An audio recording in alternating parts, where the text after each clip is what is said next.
pero muy preciosa esa parte. Él va a hablar yo estuve hablando de 4 aspectos, no sé si usted los recuerda, del capítulo 4, estuve hablando de 4 aspectos. El primero, la causa primaria del mal con el que nosotros lidiamos, y Santiago dijo en el versículo 1 y versículo 2, que la causa de todo eso está en nosotros mismos, en nuestro propio corazón. Y luego hablamos de nuestra condición descrita, como Él describe cuál es nuestra condición: codicia, envidia, avaricia, enojo, adulterios, enemistades, pleitos. Todo eso nace de nuestro corazón. Esos no son espíritus que vamos a reprender tales y tales días y van a salir mágicamente. No hay nada como eso. Esos no son espíritus que se reprenden así y de manera mágica fueron expulsados porque alguien con un poder superior vino y les ordenó que salieran y se fueron. No, estas son obras de la carne que batallan en nosotros, en cada uno de nosotros, y que tienen que ser tratadas a la luz de la cruz de Cristo. Esa es la manera. Tienen que ser tratadas así, no hay otra manera. Esto no es de guerra espiritual. No, la guerra espiritual se ha convertido en un asuntico entretenedor, un asuntico que entretiene a las personas y que les hace sentir muy cómodos con su propio pecado porque culpa a otro de lo que ellos son culpables. Entonces el diablo es culpable, el diablo me tienta, el diablo hace esto, el diablo hace aquello, el diablo hace lo otro, pero nunca dicen: yo de mi propia concupiscencia, yo de mi propia naturaleza, el yo carnal, ese es el que hace esto, ese que no está sometido a Dios. Y de eso es que vamos a hablar hoy, porque esa es la tercera parte que él presentó, fue el fatal desenlace. El fatal desenlace para Santiago es el adulterio espiritual, ¿recuerdan? Y yo decía, es tan curioso que adúlteros espirituales condenan el adulterio sexual. Y lo ven como lo más terrible y lo más asqueroso y degradante que hay. Pero ellos son adúlteros espirituales. Porque toda vez que se tuerce la palabra de Dios, se está llegando al adulterio espiritual. Y no sé cuál de las dos cosas sea más grave. No, en realidad sí lo sé, es que me hago el tonto. Lo más grave es el adulterio espiritual, porque el adulterio espiritual tiene una afectación eterna, no así el adulterio sexual, porque es lo eterno lo que afecta a lo temporal, no lo temporal lo eterno. Pero en el lineamiento que a nosotros nos han dado, siempre nos hacen creer que es lo físico, lo material y temporal que afecta a lo eterno. Lo eterno afecta a lo temporal. Ni más faltaba que el reino de los cielos estuviese todo el tiempo bajo inestabilidad y zozobra, porque nosotros aquí lo ponemos en ese estado. El concepto no cabe ni siquiera. Es al contrario. Lo que hay allí afecta a lo que hay aquí. Y entonces él dijo: mucho cuidado, porque el adulterio espiritual para Santiago tiene que ver con la amistad con el mundo. Si usted es un creyente que no ve ningún reparo en irse un domingo para el río con sus amigos mundanos en lugar de venir a la iglesia, usted está mal. Ay, ¿en serio, pastor? Sí, usted está prefiriendo la amistad con el mundo justo el día del Señor. Y no está bien, eso no está bien. Nadie se lo dijo. Algunos pastores quizás le dijeron: no hay tanto problema, hermano, un domingo podemos pasar sin usted, el Señor y nosotros. No hay problema. Sí hay problema. El problema es que usted está estableciendo unas prioridades erróneas. Y eso aplica para cualquier otra cosa. Y me disculpan muchos si les suena muy directo y muy fuerte, pero aplica para cualquier otro asunto. Llegó la familia, hay un partidito de fútbol y cualquier cosa que tome el lugar del Señor, y yo accedo a esa negociación, ya mis prioridades están siendo establecidas. Así es. Qué duro este hombre. No, yo no, es la palabra de Dios.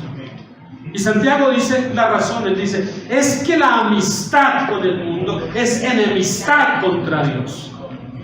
Bajo esa norma, la iglesia nunca será agradable para el mundo. La verdadera y legítima iglesia de Dios no será algo con lo que los poderes del mundo quieran hacer alianza.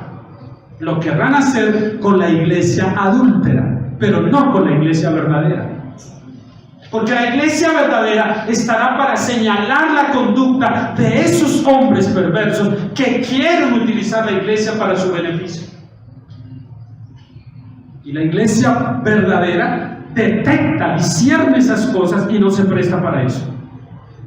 No, un momentito, nosotros no jugamos a eso, no participamos de eso.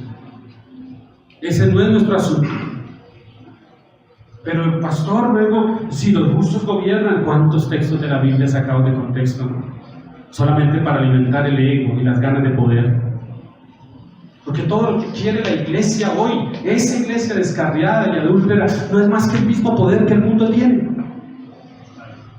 Yo siento tanta tristeza de nuestros dirigentes políticos en Colombia, cristianos.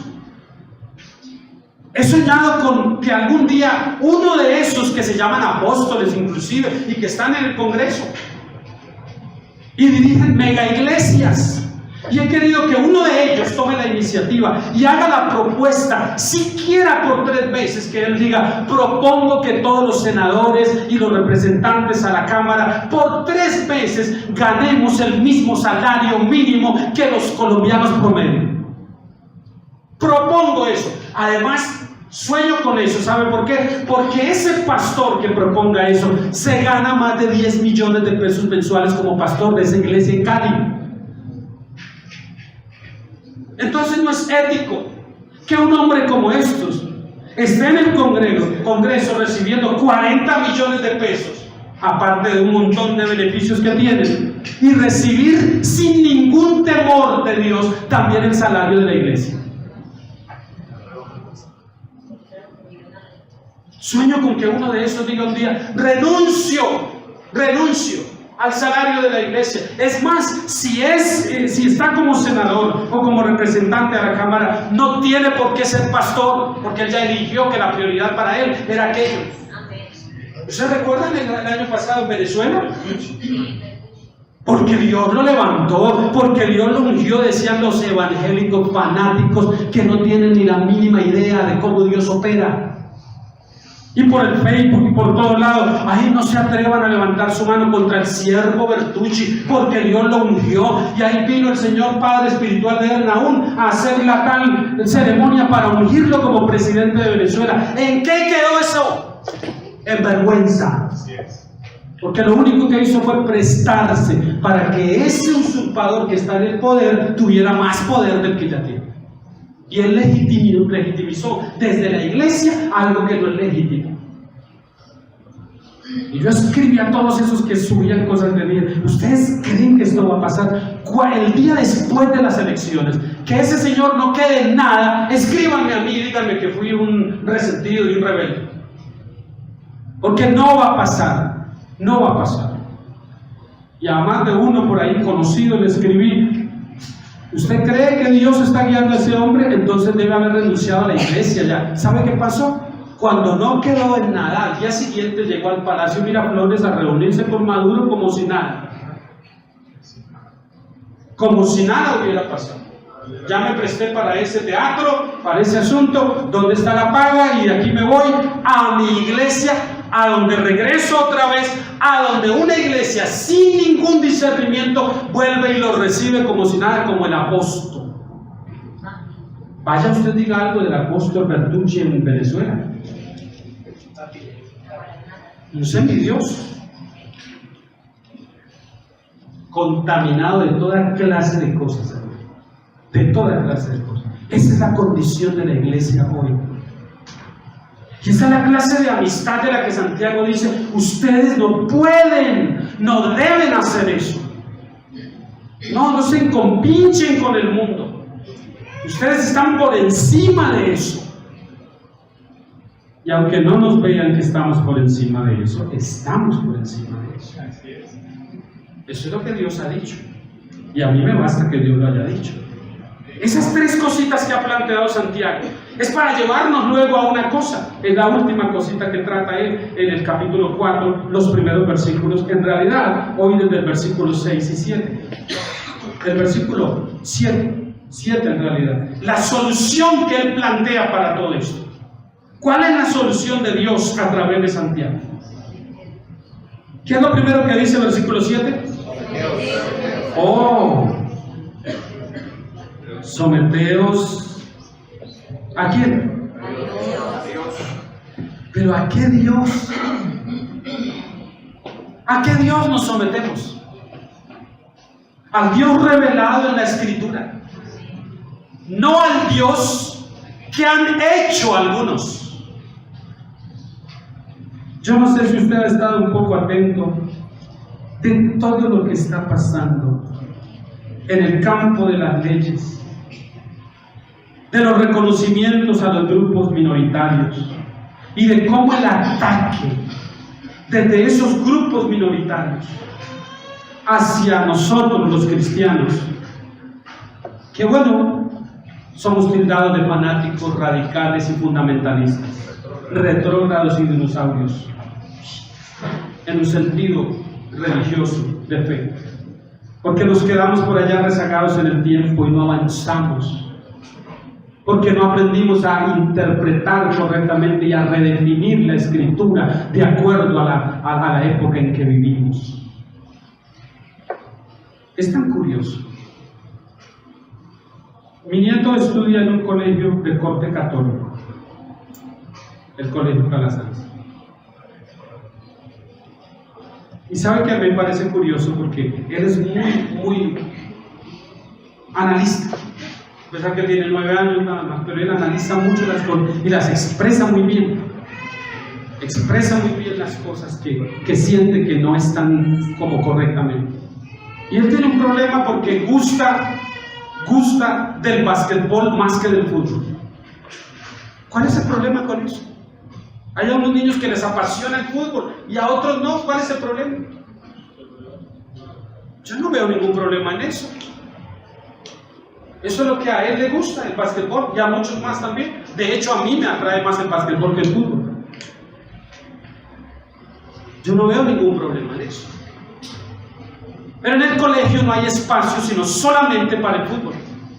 Y aunque hay canchas de básquetbol, siempre están ocupadas por los niños que juegan fútbol, porque ese es el deporte predominante en nuestra nación. En Venezuela es el béisbol, en Cuba también, pero acá es el fútbol.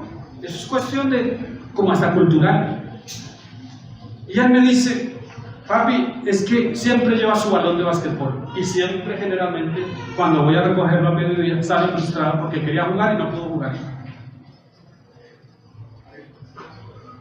Y entonces yo le dije: tú tienes derechos y tú puedes recurrir a esos derechos. Hay más niños que quieren jugar básquetbol contigo. Claro, papi, somos varios. Y entonces, ¿y hay canchas de básquetbol? Sí, hay canchas de básquetbol. ¿Y qué dice el profesor cuando ustedes le dicen que quieren jugar básquetbol? No, dice que no, que es después de quinto de primaria. Él está en cuarto de primaria. Y dice: pero no es verdad, porque los de quinto de primaria tampoco juegan básquetbol, porque ya los alinearon desde muy niños que es el fútbol. Es solo el fútbol. El profesor solo orienta su área hacia el fútbol y nada más. Pues obviamente los niños van en esa línea. Finalmente ven que no les dan la oportunidad en otro deporte, pues terminan tomando eso para no quedarse rezagados. Tú puedes exigir, le dije yo, a través de una carta, puedes exigir, y yo te la ayudo a redactar, y me tiene todo el día: papi, ¿hacemos la carta? Papi, ¿hacemos la carta? Yo te la ayudo a redactar, muy respetuosa, pero exigiendo también que tú tienes derecho, con otros compañeritos, que firmen contigo esa carta y que exijan el derecho que tienen de practicar el deporte de su predilección. ¿Sabe lo que me dijo mi nieto? Aunque yo sé que eso no va a servir para nada. Así me dijo. Y me puse yo a pensar en esto. Y mire la contradicción que hay en esto. Si un niño de esa edad un día decide que él no se define como niño, sino como niña, por las leyes colombianas, el colegio, aunque tiene una orientación católica, tiene que terminar dándole al niño la razón y permitirle la libre expresión de su personalidad homosexual. Tiene que permitirle eso. Pero en un asunto de deporte no pueden hacer eso. Usted entiende la contradicción, lo que trato de explicar. En un asunto como esto no pueden hacer nada, no hacen nada. Pero en un asunto que afecta la moral, en eso denle libertad al niño. El niño tiene derecho, aunque sea solo uno. Pero en un asunto que no afecta moralidad ni nada por el estilo, el colegio se cierra enfáticamente. Es la sociedad en sí que está así. Está orientada de esa manera. ¿Por qué? Porque no hay ningún interés por parte del hombre de someterse a Dios. Y Santiago le está hablando a cristianos y les está diciendo: al Dios revelado en Cristo, no a otro Dios, a ese Dios sométanse. Sométanse a Él. Tempranamente vemos a Jesús siendo un niño sometido a sus padres. Un día se les pierde por ahí y va y se mete a la sinagoga y de pronto comienza él a leer una parte del profeta Isaías. Y sus padres desesperados, solo tienen 12 años, están buscándolo por todas partes y no aparece. Y cuando finalmente sale de la sinagoga, ¿y dónde estaba? ¿Dónde te habías metido? Él dice: estaba en los negocios de mi padre, porque en los negocios de mi padre me es necesario estar. Pero ellos le dicen: bueno, ya en los negocios de tu padre, pero ya vuelve con nosotros a la casa. Y él no tiene ningún reparo en decir: listo, mi hora no ha llegado, y va con sus padres, sometiéndose a ellos. El Dios encarnado, sometido a sus padres terrenales. Jesús mostrándonos que siempre habrá a quien someternos.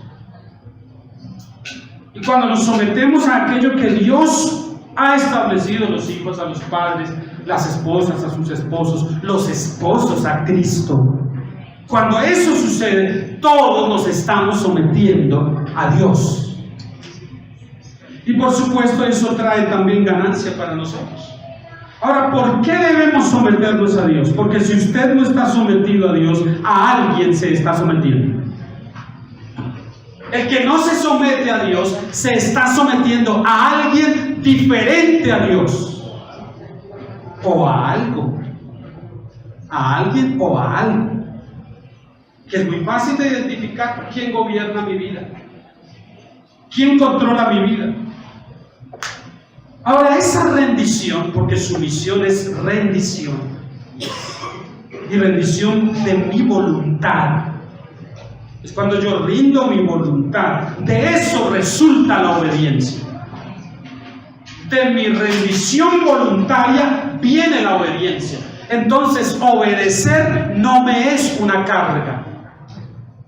Obedezco sin sentir que están violentando algo que yo no quería realmente hacer y que me están forzando, no, sino que lo hago con sumisión y obedezco de una manera humilde, apegada, sin ningún reparo.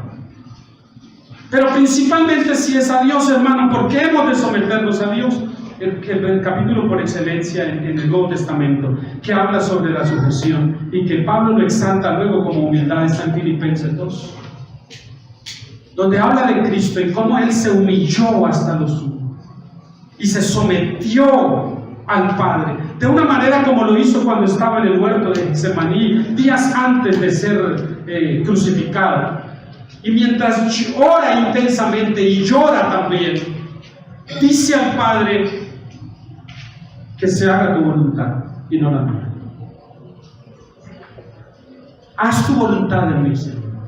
Juan el Bautista se muestra dispuesto a someterse a ese Jesús que aparece para que Él lo bautice. Y comienza diciendo, Juan el Bautista dice: es necesario que yo mengüe y que Él crezca.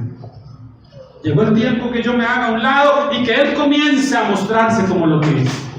Eso es someter a Dios. El cristiano que está sometido a Dios no tiene mayores dificultades en someterse a personas que estén sometidas a Dios. ¿Sabe por qué? Porque nunca alguien que está sometido a Dios procurará usar la Escritura para que otros se le sometan a Él. Me explico. Un pastor que está sometido al Señor nunca estará diciendo: sométanse, hermanos, a nosotros los pastores y los dirigentes y los ancianos de la iglesia. Nunca lo hará. Porque el cristiano que está sometido a Dios por su palabra no tendrá ningún reparo en someterse a aquellos que están sometidos al Señor. Supongamos que hay un hermano que nos sirve acá y que en las mañanas antes de llegar está limpiando todo el lugar, las sillas, y está trapeando. Y llega otro hermano, y el hermano humilde, aquel que está trapeando allí, le dice: hermano, por favor, espere ahí. Estoy limpiando el piso. Y el hermano que llega humilde se somete a la solicitud de aquel hermano, que parece mucho más humilde, sin ningún reparo. Si al contrario le dice: pero es que llegué temprano para sentarme en los primeros lugares, y pasa y le ensucia el piso, ¿qué está mostrando? Que no importa que se haga aquí adelante, en primera fila, y que levante sus manos y todo. Si no fue capaz de someterse en algo tan simple como eso, a un hermano tan humilde como ese hermano que parezca sometido al Señor, no lo está en realidad. ¿Me expliqué? Y aunque esos detalles parecen simples, para Dios cuentan. Y cuentan mucho. Por eso nosotros debemos entender lo que está diciendo Santiago. Santiago dice: la manera de combatir todo esto, en la medida en que estemos sometidos a Dios, pues no queremos estar sometidos al hombre. No desearemos que sean las autoridades del mundo las que nos cuestionen, nos limiten y nos sometan con sus leyes. Va a llegar un día, mi hermano, y está muy pronto, va a llegar un día en el que vamos a tener que decir enfáticamente a las leyes, a las autoridades de este país: no nos sometemos a las leyes que ustedes están imponiendo. Va a llegar un día. ¿Y esto va a significar cárcel? Seguramente. ¿Y va a significar algún perjuicio? Seguramente. Pero va a llegar un momento en el que vamos a tener que decir: no acatamos esa ley. Como de hecho ya deberíamos estar haciendo con algunas leyes que inventan aquí en nuestra ciudad para perjudicar a todos los ciudadanos y alimentar la burocracia política. ¿Usted sabe cuántas leyes se inventan? No son para protegernos a nosotros. Usted no crea que las cámaras en los semáforos es para protegernos a nosotros. Eso es un negocio redondo. Eso no es para protección suya.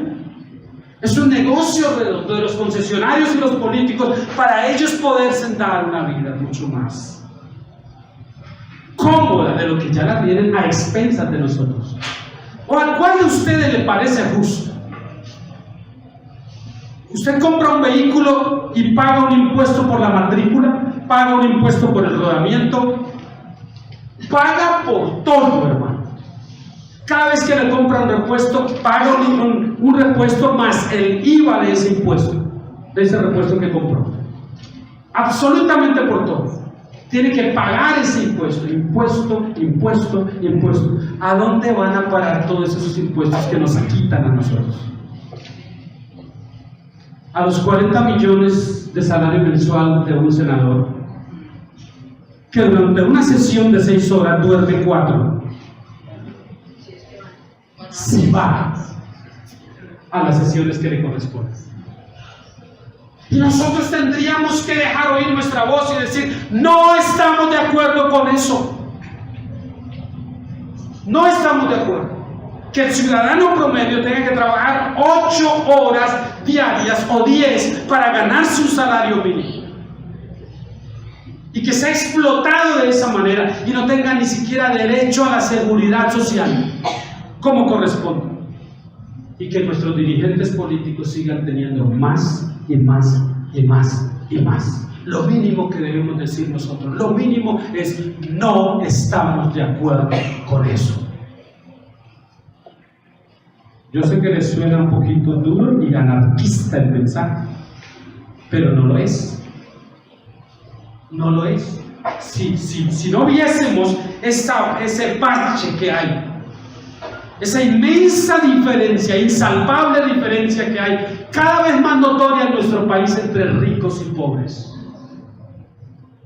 Los pobres cada vez son más pobres y los ricos cada vez son más ricos. ¿Por qué? Es a causa de todo eso. Pero en gran medida los pobres son responsables por ni siquiera dejar oír su voz, sino simplemente acatar. Pero ¿qué más podemos hacer, hermano? Por lo menos diga que no está de acuerdo.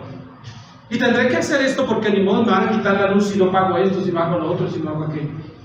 Un día nos vamos a meter en el tema del Estado y el cristiano para que vean lo que la Biblia dice sobre eso. Y a ver si lo soportamos un día. Y ese someternos a Dios, estar sometidos a Él, mire lo que va a traer. Oiga lo que dice: someteos pues a Dios. Estos son mandamientos de Santiago. Santiago está expresando mandamientos en nombre de Dios. Primero, someterse a Dios. Segundo, él dice: resistan al diablo. ¿Cómo? Bueno, inventemos un culto los lunes a las 3 de la tarde y vengamos aquí a reprenderlo. Y listo. Y traiga personas con algún medio problema que usted más o menos identifica que puede ser una conducta extraña. Tráigala y aquí hacemos un exorcismo el lunes a las 3 y listo. No es eso lo que Santiago dice. Santiago dice que la manera de resistir al diablo es cuando estamos sometidos a Dios y a su palabra. Cuando estamos sometidos a Dios y a su palabra, estamos resistiendo al diablo.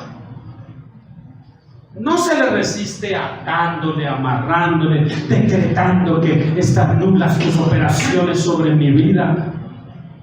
Y todo ese lenguaje inventado para eso en el asunto de la guerra espiritual, eso no funciona así.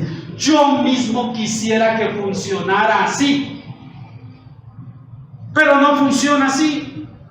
Yo quisiera que al ver a una persona con un asuntico que uno más o menos dice: uy, esto puede ser espíritu de tal cosa, porque así son los cazadores de maldad, los cazadores de diablos y cosas. Eso es tal cosa. Y hay algunos que son muy expertos y hablan con la seguridad que usted se la cree. Eso es un asunto que viene desde los primeros orígenes de la familia. Claro, eso toca hacerle como es sanidad interior, y toca expulgar las raíces de todo eso para verlo. Es que el abuelo hizo tal y tal cosa, y como el abuelo hizo eso, entonces ahora lo salpicó a él, claro, porque hasta la cuarta generación. ¿Usted ha leído el texto que habla sobre eso en la Biblia? ¿Ha leído correctamente el versículo que habla sobre cómo operan las maldiciones sobre las generaciones? Que ni siquiera lo hemos leído bien. Porque si se leyera correctamente el texto, eso derrumba el tema de las maldiciones generacionales. Lo echa por tierra, automáticamente. Lo que pasa es que otra cosa es el pecado, que viene de generación en generación desde Adán. Eso es otra cosa. Y claro que el que aparentemente está endemoniado se siente muy cómodo cuando alguien viene y le dice: no, hermano, es que en realidad no eres tú eres un hombre bueno, tú tratas de agradar a Dios, tú tratas de hacerlo mejor, pero es que el diablo viene y te mete el espíritu de adulterio. Claro, eso es lo que pasa, ahí está el error. Vamos a liberarte del espíritu de adulterio.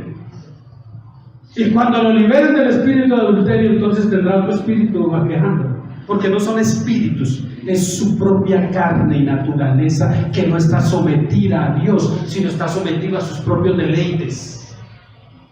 Como no está sometido a Dios, entonces es trabajito fácil para el diablo. ¿Para el diablo? No, para su propia naturaleza. ¿Cuál diablo? ¿Qué quisiéramos más? Que el diablo fuera responsable de todo eso, pero somos nosotros mismos.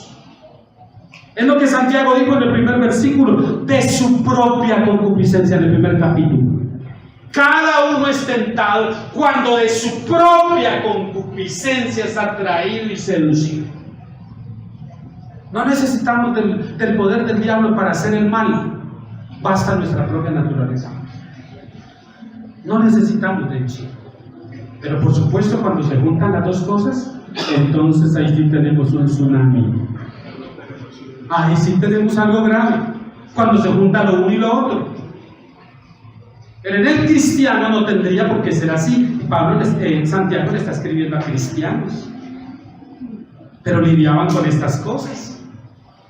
Resistan al diablo, y si ustedes lo resisten, ¿qué va a pasar?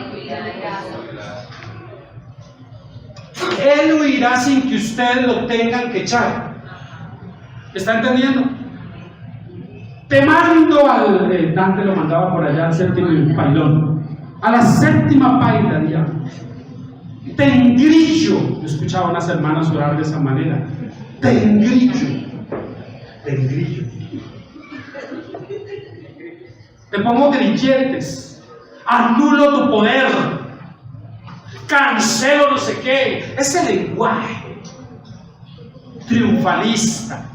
Y siempre he dicho que las personas más con mayor verborrea, con mayor capacidad verbal para atar y amarrar al diablo, son incapaces de someter su propia vida a Dios. Y usted curiosamente ve a esa clase de personas que más guerrean con el diablo en batallas feroces con ellos mismos, con su propia naturaleza, en cosas que no pueden manejar, no saben manejar. Y se meten en batallas con el diablo.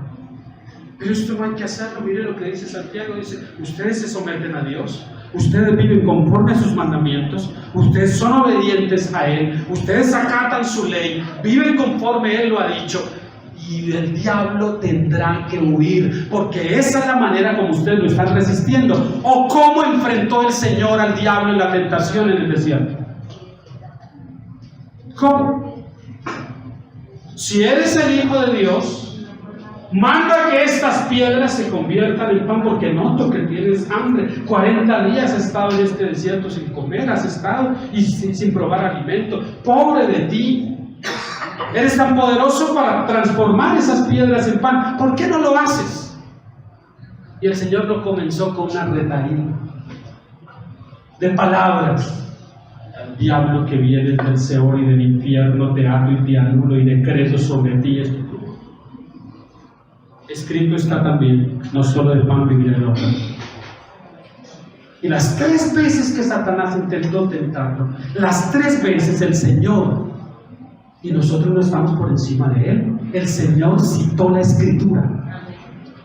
Y entonces nosotros, ¿por qué no citamos la Escritura? Hay unos liberadores que han inventado oraciones inclusive para cada conflicto que las personas tengan. Si el conflicto es de este tipo, esta es la oración que debe decir. Si el conflicto es de tal tipo, esta es la otra oración. Por favor, si la Biblia es clara, yo estoy sometido al Señor, yo estoy viviendo conforme Él lo pide, en obediencia a Él, entonces el diablo está a la distancia de mí. Tiene que estar, porque Él huirá de vosotros, dice. Esa es la segunda cosa que dice Santiago. Luego dice: acérquense a Dios.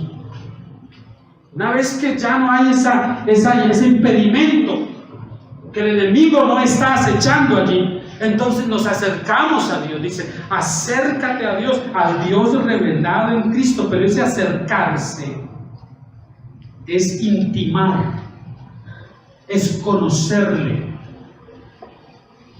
es pasar tiempo con Él. Es que la lectura de la palabra no nos cause somnolencia. Es que la exposición de la palabra no nos dé sueño. Es que no ponemos audífonos y conectamos el celular y un mensaje de MacArthur para que me dé sueño. Si usted se duerme con una enseñanza de Sproul o de MacArthur, no tengo esperanza. No tengo ninguna esperanza. Si usted se duerme escuchando a Steve Lawson en una predicación como trae del libro, usted entonces no me da ninguna esperanza. El ejercicio que estamos llamados a hacer al acercarnos a Dios es acercarnos con humildad a Él, conscientes de quién es Dios y quiénes somos nosotros.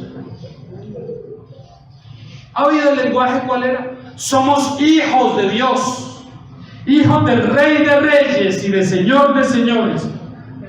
¿Quién de estos hijos del Rey y Señor de Señores no cometió ningún pecado el día de ayer? Aquí estos que son hijos del Rey de Reyes y del Señor de Señores, ¿quién de ustedes no cometió ningún pecado ayer? Ninguno, solo yo he quedado en días. ¿Solo yo he pecado? Yo soy consciente que pequé ayer.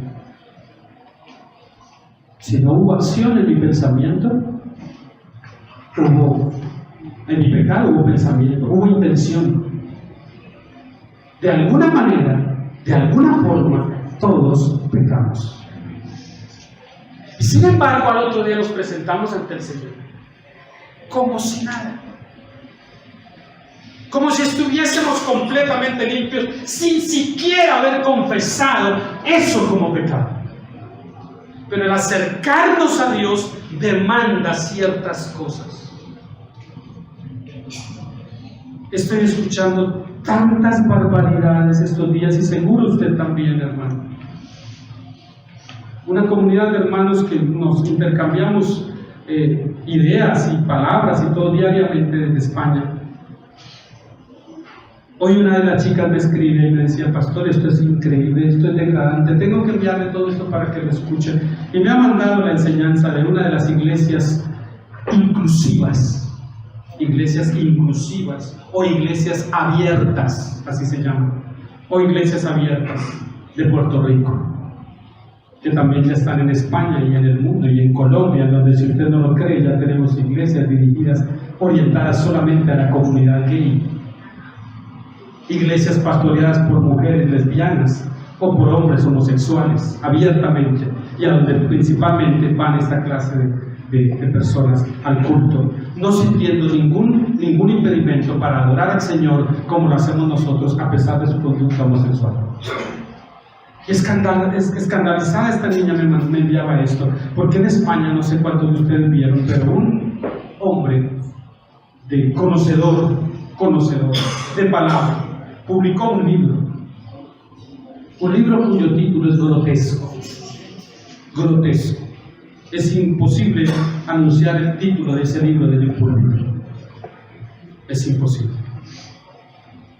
Pero él sugiere en ese libro que solo un Jesús homosexual puede salvar. ¿Usted había oído una blasfemia como esa? ¿Usted había escuchado algo más blasfemo que eso?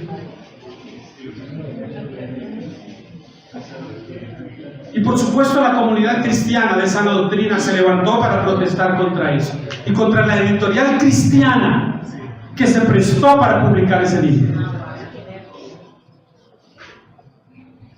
Y comenzaron los ataques y hasta Facebook cerró la página del pastor que denunció eso, un inglés que trabaja en España como misionero.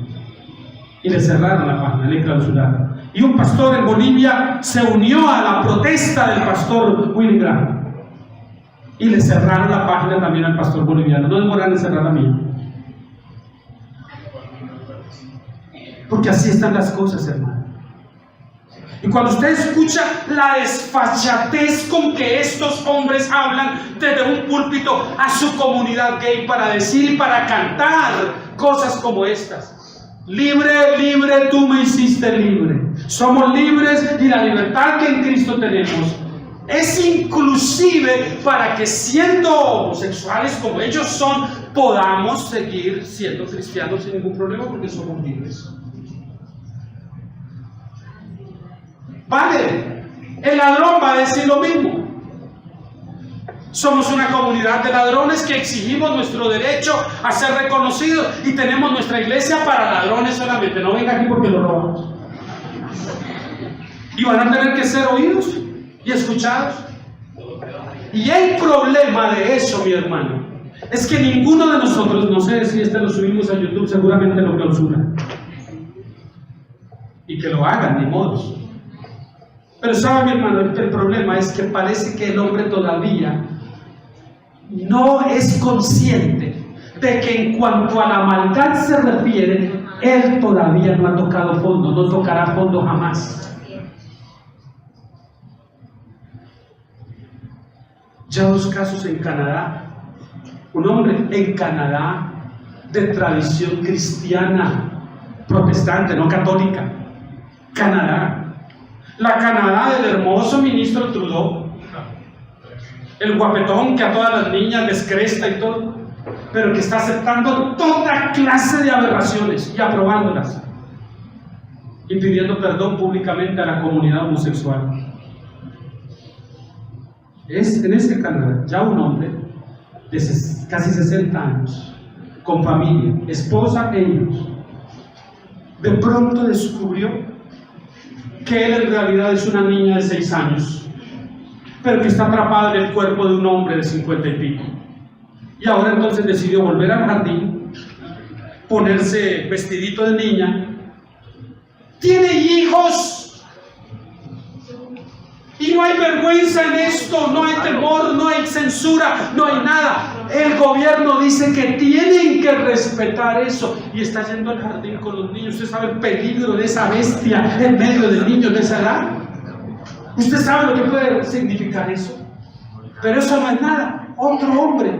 Entonces dijo, yo descubrí que soy un ser humano, pero soy en realidad un caballo atrapado en el cuerpo de un humano. Y entonces se mandó poner cola de caballo. Esto es Sodoma, esto es Gomorra. Esas ciudades nos enseñan a nosotros moralidad, porque no hay temor de Dios, y lo digo con tanto dolor. Dios guarda a nuestros niños. ¿Qué van a ver nuestros niños? Y los niños de nuestros niños, ¿qué verán? ¿Cuál será el evangelio que se les predicará a ellos cuando las iglesias se vean diezmadas en su asistencia y en su capacidad para salir adelante y tengan que volverse también iglesias abiertas a todas estas prácticas y todas estas cosas? Y nuestros niños tengan que crecer en ese ambiente. Cosecharán las generaciones futuras la degradación que hoy están permitiendo. Por un lado, para nosotros ya no habrá seguramente mayor conflicto, porque no estaremos aquí y estaremos con nuestro Rey. Pero por otro lado estarán nuestros hijos seguramente, si el Señor no viene antes. Y solo pensar en eso ya uno dice, Dios, por favor, ten misericordia. Cuando yo veo cosas como estas y cuando escucho pseudo pastores como ese que me enviaron esta mañana, yo decía, Señor, ¿cómo puedes ser tan paciente? ¿Cómo sencillamente no chasqueas tus dedos y acabas con todo esto? ¿Cómo puedes ser tan tolerante con la maldad? No, ya otro se levantó para decir, yo soy un pedófilo declarado y exijo mi derecho a practicar la pedofilia en libertad. Que no se acerque a nuestros niños una bestia de esas. Pero están exigiendo sus derechos y se los van a dar en nuestras naciones. Esto rompe el corazón, hermano.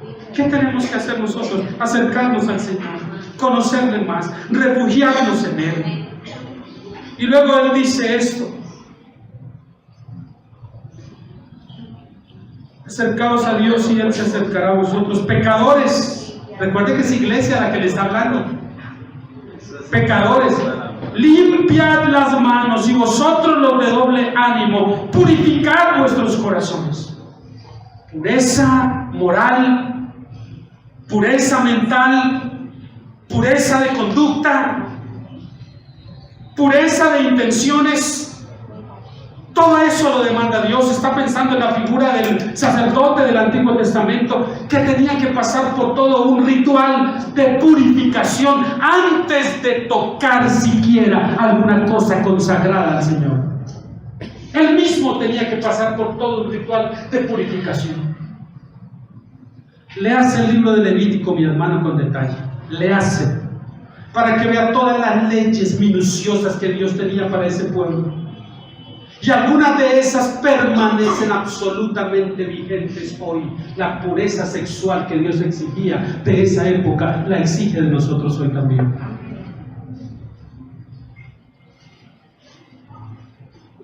Limpiar las manos, eso habla de nuestras acciones. Limpiar el corazón, eso habla de nuestras intenciones, de lo que hacemos, de lo que somos. Y eso se consigue con estas tres cosas que dice él luego: afligíos y lamentar y llorar. Si el pecado nuestro, si mi pecado no me lleva a la aflicción, si mi pecado no me lleva al quebrantamiento, al lloro, a la profunda tristeza, a lamentar esa condición, si no me lleva a eso, algo no está bien conmigo. Si la sola idea, si el ser asaltado por un pensamiento pecaminoso no me lleva a la postración ante el Señor para decirle: Dios, perdóname, siento tanto todavía permitirme esta clase de pensamiento. Dios, límpiame, purifícame, esto es pecaminoso. Señor, perdóname. Si no me lleva al dolor, el solo haberlo pensado, ¿cómo será el haberlo realizado? ¿Cómo será el haberlo consumado? Algo que Dios abiertamente prohíbe. Yo no pude escuchar más de media hora a ese payaso justificando con argumentos muy científicos su conducta pecaminosa y decir aún que podía ser no solo cristiano, sino pastor también. No pude soportarlo. Media hora fue demasiado. Porque no solo es que ellos declaran ser esto, sino que promueven que otros hagan lo mismo. Entonces comienzan a promover, no solo él es homosexual, sino que promueve que aquel heterosexual se experimente también la homosexualidad como él. ¿Entiende usted eso? Y la Biblia es clara cuando condena eso. Dice: no solamente ellos pecan, sino que inducen a otros a que pequen igual que ellos. Degradante a unos extremos que no pensé que los viviríamos. Cuando pienso en papá y mamá, digo: Señor, en buena hora te los llevaste. Están contigo y no están viendo todo esto. ¿Qué más veremos, hermano? ¿Sabe lo que nos pide el Señor a nosotros? Depura tu corazón. Limpia tu corazón. Limpia tus intenciones. Limpia tus motivaciones. Asegúrate que lo que haces es limpio, no solo cuando lo haces, sino que la intención con la cual lo haces también es limpio. Asegúrate de eso. Asegúrate de que tienes buenas motivaciones al hacer lo que haces. Asegúrate de eso. Es lo que nos dice el Señor. Y por supuesto nosotros hemos de acatarle. Pero esa aflicción que Él habla es por el pecado que nos separa de Él. Y nos lleva, por supuesto, a violar su ley que es santa. Y cuando solo pensamos en eso, dice: laméntalo, llora, gime por eso. Y tu risa, porque cuando alguien está pecando, está feliz. El pecado causa un gozo aparente, un sentido de realización y de conquista que, wow, qué bien me sentí. Pero Él dice: esa risa se convierta en lloro. Esa risa se convierte en lamento para los que somos suyos. Para los que no, encontrarán cómo justificarla. Es lo que están haciendo estas comunidades. Y termina con una palabra que es absolutamente linda, el 10. Humillaos delante del Señor. Y no nosotros, ni la sociedad, sino Él. Él dice, y Él os exaltará. Humíllate ante el Señor, es lo que dice. Y humillarse no es solo postrarse de rodillas. Hay personas que pueden hincarse en un sentido físico ante el Señor, pero nunca doblegan su voluntad ni su corazón ante Él. Eso no sirve de nada. Y muchos podemos equivocar el mensaje. Oh, qué espiritual el hermano, qué rendido está el Señor, porque usted lo ve de rodillas de vez en cuando. Pero es un rebelde de corazón, un insumiso. Eso no sirve, eso es religiosidad, eso es fariseísmo. No, es humillarnos, es acatar lo que Él dice, es obedecerle a Él, es vivir conforme a sus mandatos. Yo, hermano, créame, esta semana estaba así, Señor, ¿qué panorama más sombrío? ¿Qué nos espera? El Señor viene y nos fortalece otra vez y dice: yo tengo un remanente. Elías pensó que era el único que quedaba y se presenta ante el Señor para decirle eso. Señor, mira, todos los demás han ido y solo yo he quedado, Señor. Y el Señor dice: no, tú crees que eres el único, pero yo me he reservado 7,000 más junto contigo, así como tú, con esa misma determinación. Yo los he preparado y los tengo ahí en la brecha. Cuando nosotros creemos que somos como los únicos, usted no piensa a veces: ay, qué bonito, mire la iglesia, una iglesia que trata de mantenerse en la pureza del Evangelio, de no contaminarla. Qué lástima que sean tan poquitos. No subestime la obra de Dios. Un granito de trigo, una semilla de mostaza, solo eso.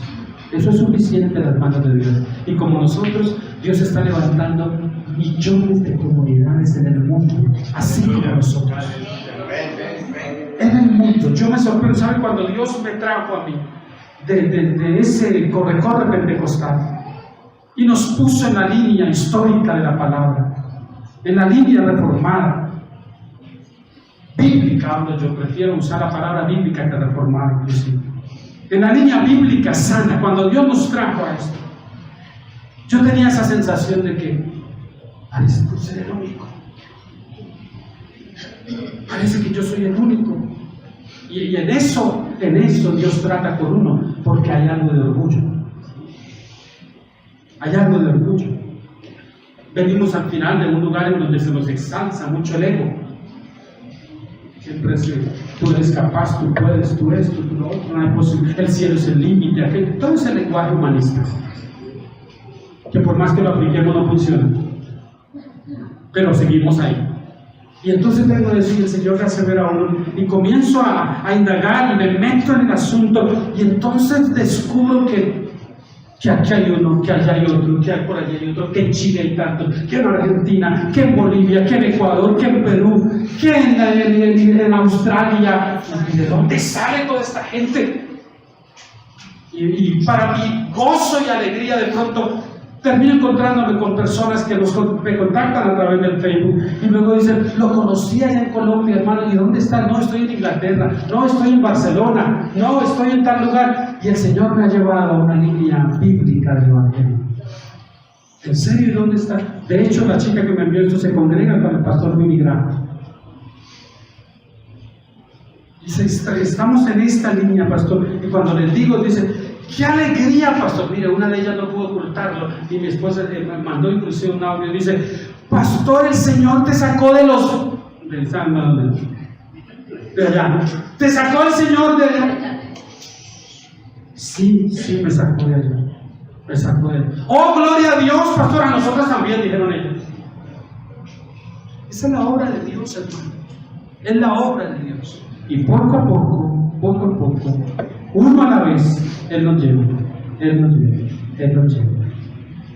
Porque Él siempre tiene un remanente, su remanente fiel. Aunque no somos los más fieles, porque no podemos decir eso. Sin embargo, Él ha puesto su tesoro en nosotros. Acérquese al Señor. Hoy es una oportunidad para que lo hagamos de una manera muy abnegada. Si alguno de ustedes, hermano, no participa de la cena del Señor porque se siente reprendido por algún pecado, eso no es lo correcto. Si usted se siente privado de participar de la cena del Señor porque se siente reprendido por algún pecado, y por eso no participa, entonces usted está diciendo que tampoco está preparado si Cristo viene ahora. ¿Entiende? Porque es más importante eso que lo otro. Lo que usted debe hacer es, ahora, inmediatamente, confesar ese pecado. Pedir de corazón al Señor perdón por ese pecado. Confesárselo a Él por nombre propio. Y aceptar el perdón que Cristo nos ofrece cuando venimos a Él y le traemos un pecado. Porque el único pecado que Él no perdona es el que no se confiesa. Pero si usted lo confiesa, el Señor lo perdona. Y una vez perdonado, tiene que pasar ¿cuánto tiempo para poder participar de la cena? 30 meses, hermano. No. El perdón de Dios es inmediato. Sea que usted lo sienta o no lo sienta. Ay, es que yo no siento que Dios me perdone. ¿Qué quería sentir? ¿Quería sentir la palabra perdón ahí en el pecho? ¿O quería que Dios mandara un ángel con un aviso perdonar? Eso no va a pasar. Usted tiene que aceptar el perdón de Dios ajeno a lo que le digan sus sentimientos y sus emociones. Simplemente, Señor, yo creo que lo que tú dices es verdad. Tú dices que todo pecado que yo confiese, tú lo perdonas. Yo te confieso mi pecado y acepto tu perdón. Y perdonado, voy y participo de la cena. Pero no se prive. No se prive. Pónganse de pie, por favor, mis hermanos.